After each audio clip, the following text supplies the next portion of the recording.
What a wonderful race. The greatest in the world. Well, it's a little difficult to imagine it sat here in Plymouth, but what can it be like to wake up in the middle of the Atlantic?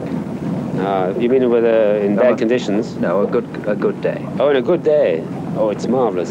And it's this feeling of, you get a very easy sense of achievement when you're belting out the miles, you know, on your voyage, and making towards your goal. You enjoy it? Great feeling. Well, it's very difficult to evaluate it. I would put it on par with motor racing, ski jumping, potholing, alpine climbing, cricket. I think there are more people killed on the cricket field every year than there are sailing, drone sailing. So you pay your money and you take your choice. There's an element of risk in it, but this is the thing that adds spice to it, and I don't think it should be blinked at. It's just here.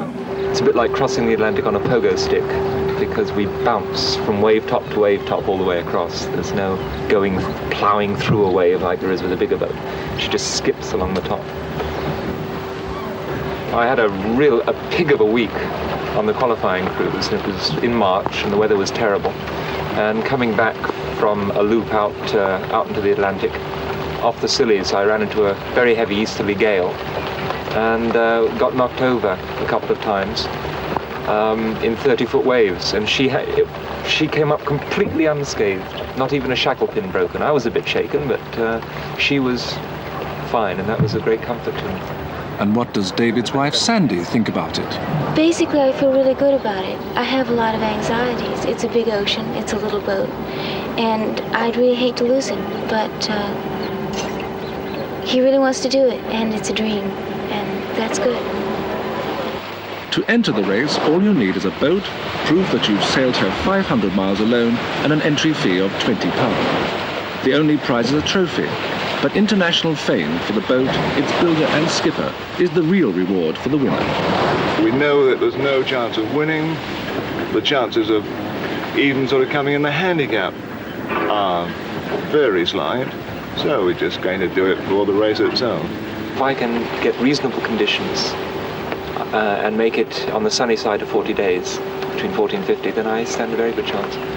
Personally, I think that if you ask me what my choice would be, I would say that probably a good stout hull, like British steel, for really rough weather. Brian Cook's yacht, the one that Che Blythe sailed so magnificently around the world, and then for suitable weather for a Maori hull, I think Three Cheers will be hard to beat. Tom Follett's boat. He's shown himself a great sportsman and a very fine sailor indeed. Well, like just about everybody else in the race, I assess my chances of coming in first as being very good. The Atlantic is a big, rough ocean whose 40-foot waves can dwarf even the biggest boats. Fearsome gales can daunt the bravest sailors. While no one has ever been lost in the race, last time the sea claimed some of the boats and almost their helmsman too.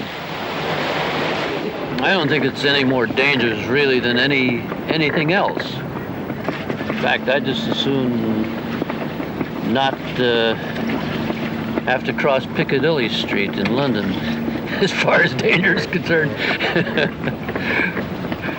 There are dangers, especially when you get onto the Grand Banks.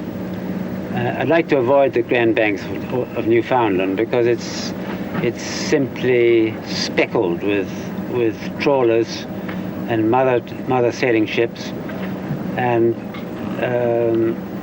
even a single-hander wants some sleep occasionally. But I'm convinced that the boat itself is quite capable of sailing through anything that is likely to come, and in the extreme world, nothing is going to save it.